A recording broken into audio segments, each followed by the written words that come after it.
ವತಿಯಿಂದ ಈಗಾಗಲೇ ಇದನ್ನು 1 ವರ್ಷದಿಂದ ನಾವು ಗಾರ್ಡನ್ ಮೇಂಟೈನ್ ಮಾಡ್ಕೊತ ಬಂದಿದ್ದೀವಿ.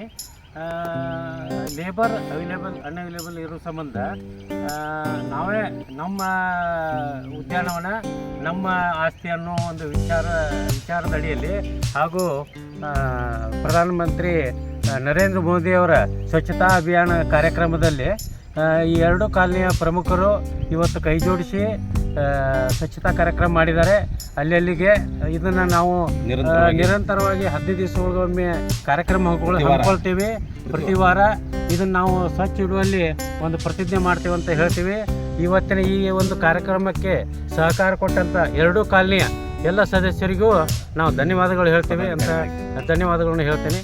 ಹಾಗೂ ಮುಂದಿನ ದಿನಮಾನಗಳಲ್ಲಿ ಇದು ಸ್ವಚ್ಛತಾ ಕಾರ್ಯಕ್ರಮ ದೊಡ್ಡ ಅಭಿಯಾನ ಆಗುತ್ತೆ ಅನ್ನೋ ಒಂದು ಭರವಸೆಯನ್ನು ಕೊಡ್ತೀನಿ ನಾನು ಅಂತ ಹೇಳಿ ನನ್ನ 2 ಮಾತು.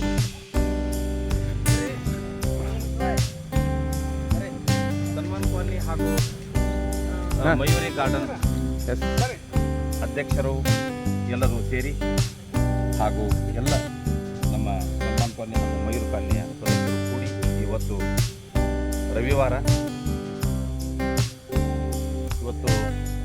ದಿವಸ ಸ್ವಚ್ಛತಾ ಒಂದು ಕಾರ್ಯಕ್ರಮ ಒಂದು ಅಭಿಯಾನವನ್ನು ಇಟ್ಕೊಂಡಿದ್ದು ಬೆಳಗ್ಗೆ 8 ಗಂಟೆಯಿಂದ ಪ್ರಾರಂಭ ಮಾಡಿದ್ದೇವೆ. ಎಲ್ಲರೂ ಈ ಒಂದು ಸ್ವಚ್ಛತಾ ಕಾರ್ಯಕ್ರಮಕ್ಕೆ ಸಹಕರಿಸ್ತಾ ಇದ್ದಾರೆ. ಇದಕ್ಕೆ ತಮಗೆಲ್ಲರಿಗೂ ಧನ್ಯವಾದಗಳನ್ನು ತಿಳಿಸುತ್ತಾ ಈ ಒಂದು ಸ್ವಚ್ಛತೆ ಕಾರ್ಯಕ್ರಮವನ್ನು ನಿರಂತರವಾಗಿ ನಾವು ಪ್ರತಿ ಸಂಡೆಯನ್ನು ಈ ಒಂದು ಸ್ವಚ್ಛತೆ ದಿನ ಆಗಿ ನಾವು ಪರಿವರ್ತನೆ ಮಾಡಿ ಎಲ್ಲ ನಮ್ಮ ಗಾರ್ಡನ್ದಲ್ಲಿ ಪಾರ್ಥೇನಿಯಂ ಹುಲ್ಲು ಇಲ್ಲದ ಕಸ ಇತರೆ ಪ್ಲಾಸ್ಟಿಕ್ ಬಾಟಲ್ಸ್ ಅವು ಇವು ಎಲ್ಲ ಎದ್ದಿದ್ದನ್ನು ಎಲ್ಲ ಚೆಲ್ಲಿ ಅದನ್ನು ನಾವು ಕ್ಲೀನ್ ಮಾಡ್ತಾ ಇದ್ದೇವೆ. ಒಂದು ಕಡೆ ಗೂಡು ಹಾಕಿ ಅದನ್ನು ನಾವು ಕಾರ್ಪೊರೇಷನ್ ಮುಖಾಂತರ ಜೋನಲ್ 7ಗೆ ರಿಪೋರ್ಟ್ ಮಾಡ್ತಾ ಇದ್ದೇವೆ. ನಂತರ ಅದನ್ನು ತೆಗೆದುಕೊಂಡು ಅದನ್ನು ಹೋಗ್ತಾ ಇದ್ದಾರೆ. ಈ ಒಂದು ಸಂತೋಷದ ಗಳಿಗೆಯಲ್ಲಿ ನಾವೆಲ್ಲರೂ ಕೂಡಿ ಈ ಒಂದು ಸ್ವಚ್ಛತೆ ಕಾರ್ಯಕ್ರಮ ಅಭಿಯಾನಕ್ಕೆ ಎಲ್ಲರೂ ಸಹಕರಿಸ್ತಾ ಇದ್ದಾರೆ ಅಂತ ಹೇಳೋಕ್ಕೆ ನನಗೆ ತುಂಬ ಸಂತೋಷ ಅನಿಸುತ್ತದೆ. ಈ ಒಂದು ನಿರಂತರ ಸ್ವಚ್ಛತೆ ಕಾರ್ಯಕ್ರಮಕ್ಕೆ ತಮಗೂ ಸಹ ಈ ಒಂದು ಮಾಧ್ಯಮದ ಮುಖಾಂತರ ತಮಗೆ ಧನ್ಯವಾದಗಳನ್ನು ತಿಳಿಸ್ತಾ ಇದ್ದೇನೆ. ಈ ಒಂದು ಸ್ವಚ್ಛತೆ ಕಾರ್ಯಕ್ರಮ ನಮ್ಮ ಎಲ್ಲ ಗಾರ್ಡನ್ಗಳಲ್ಲಿ ಈ ಒಂದು ಅಭಿಮಾನ ಬೆಳೆಯಲಿ.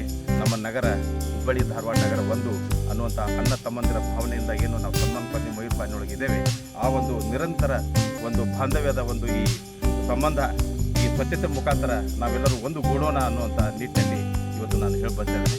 ಧನ್ಯವಾದಗಳು ಸರ್.